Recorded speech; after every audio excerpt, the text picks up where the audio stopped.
Soma dusome Bibiliya twunguke byinshi ni buri munsi ku Kibabi TV, aho tuzajya dusoma igice cyo muri Bibiliya. Reka dusome twunguke ubumenyi. Igitondo cyiza kuri mwe mwese mwakoze subscribe ku Kibabi TV. Dukomeje kubashimira ko turi kwagura umuryango w'Ikibabi TV. Tugeze isaa 12 z'igitondo, twinjiye mu kiganiro Soma dusome Bibiliya. Uyu munsi turaza gusoma igitabo cyo kuva igice cya 25 kigizwe n'imirongo 40. Umutwe w'iki gice uragira uti byo kuremya ihema ry'Imana. Umurongo wa mbere, Uwiteka abwira Mose ati. Umurongo wa kabiri, bwira Abisirayeli bantura amaturo, umuntu wese wemezwa n'umutima we azaba ari we mwakira ituro antura. Umurongo wa gatatu, ibi abe ari byo mwakiraho amaturo, izahabu n'ifeza n'imiringa. Umurongo wa kane, n'ubudodo bw'umukara w'akabayonga n'ubw'umuhengeri n'ubw'umuhemba n'ubw'ibitare byiza n'ubwoya bw'ihene. Umurongo wa gatanu, n'impu z'amasekurume y'intama zizigishijwe inzigo itukura, n'impu z'inyamaswa zitwa tahashi, n'imbaho z'ibiti byitwa imishita. Umurongo wa gatandatu, n'amavuta y'amatabaza n'ibihumura neza byo kuvangwa n'amavuta yerayo yo gusiga n'ibyo kuvangwa bigahinduka umubavu mwiza wo kosa. Umurongo wa karindwi, n'amabuye yitwa shohamu n'andi mabuye yo guhundwa akaba ku mwambaro witwa efodi no ku mwambaro wo ku gituza. Umurongo wa munani, kandi bandemera ubuturo bwera nturi hagati muri bo. Umurongo wa 9, muzabureme buse n'ibyo ngiye kukwereka byose. Icyitegererezo cy'ubuturo ni iki bintu byabyo byose. Umurongo wa 10, kandi bazabaza isanduku mu giti cyitwa umushita, uburebure bwayo bw'umurambararo bube mikono 2 n'igice, ubugari bwayo bube mukono 1 n'igice, uburebure bw'igihagararo bube mukono 1 n'igice.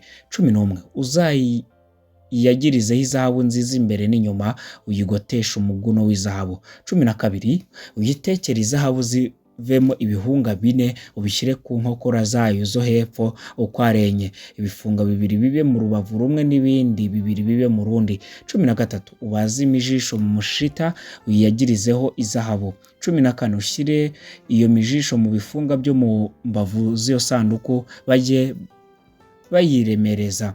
15, iyo mijisho igume mu bifunga by'isanduku ntikabivemo. 16, ushyire muri iyo sanduku ibihamya nzaguha. 17, kandi ucure intebe y'ihongerero mu izahabu nziza, uburebure bwayo bw'umurambararo bube mikono 2 n'igice, ubugari bwayo bube mukono 1 n'igice. 18, kandi ureme abakerubi 2 mu izahabu, ubareme mu izahabu icuzwe, ubareme mu mitwe yombi y'iyo ntebe y'ihongerero. 19, ureme umukerubi umwe mu mutwe umwe n'undi mu wundi, bacuranwe n'intebe y'ihongerero mu mitwe yayo yombi. 20, abo bakerubi batanda amababa yabo hejuru ngo bayakingiririshe iyo ntebe y'ihongerero, barekerane barebe iyo ntebe y'ihongerero.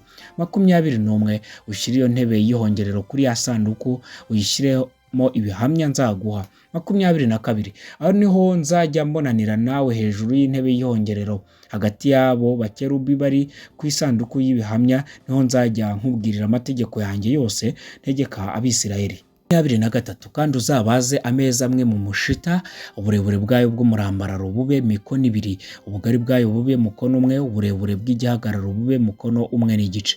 24, uzayagirizeho izahabu nziza, uyagotesha umuguno w'izahabu. 25, uyabarize igikomeza amaguru kiyagote, ubugari bwacyo bube intambwe 1, ukigotesha umuguno w'izahabu. 26, uyatekere izahabu zivemo ibifunga 4, ubishyire ku nkokora uko ari 4 ziri ku maguru yayo uko ari 4. 27, ibyo bifunga bibe hafi y'igikomeza amaguru, bibi byo gushyirwamo imijisho yo kuremerezwa ameza. 28, ubaze imijisho mu mushita, uyagirize izahabu aba ariyo ijya iremerezwa ayo meza. 29, ucure amasahani n'udukombe byo kuri yo, ucure n'ibikombe n'imperezo byo kuri yo byo gusukisha amaturo y'ibyo kunywa, ubicure mu izahabu nziza. 30, ujye utereka kuri ayo meza imitsima yo kumurikwa ihora imbere yanjye iteka. 31, kandi uzareme igitereko cy'amatabaza mu izahabu nziza, bakireme mu izahabu icuzwe, indiba yacyo n'umubyimba wacyo, ibikombe n'ibibumba bumbye n'uburabyo byo kuri cyo bicuranwe nacyo. 32, kandi gishamike amashami 6, amashami 3 y'icyo gitereko ashamike mu rubavu rumwe n'ayandi 3 mu rundi. 33, ishami rimwe rigira ibikombe bitatu bisa n'uburabyo bw'indozi, cyose gifatanye n'ikibumbabumbye n'ururabyo, n'iryo ku rundi rubavu rigire ibikombe bitatu bisa n'uburabyo bw'indozi, cyose gifatanye n'ikibumbabumbye n'ururabyo. Amashami yose uko ari 6 ashamitse kuri icyo gitereko aba ariko amera. 34. Umubyimba wacyo ugira ibikombe 4 bisa n'uburabyo bw'indozi n'ibibumbabumbye n'uburabyo bifatanye nabyo. 35. Ikibumbabumbye kibe munsi y'amashami 2 acuranwe nacyo, n'ikindi kibe munsi y'andi mashami 2 acuranwe nacyo, ikindi kibe munsi y'andi mashami 2 acuranwe nacyo, uko amashami ashamitse kuri icyo gitereko ari 6. 36. Ibibumbabumbye byacyo n'amashami yacyo acuranwe nacyo, cyose gicurirwe hamwe nk'izahabu nziza. 37. Ucura amatabaza yacyo 7 bazajye bayagishyiraho uburyo butuma amurikira imbere yacyo. 38. Icyuma cyacyo cyo gukuraho ibishirira n'udusahane two kubishyiraho bicurwe mu izahabu nziza.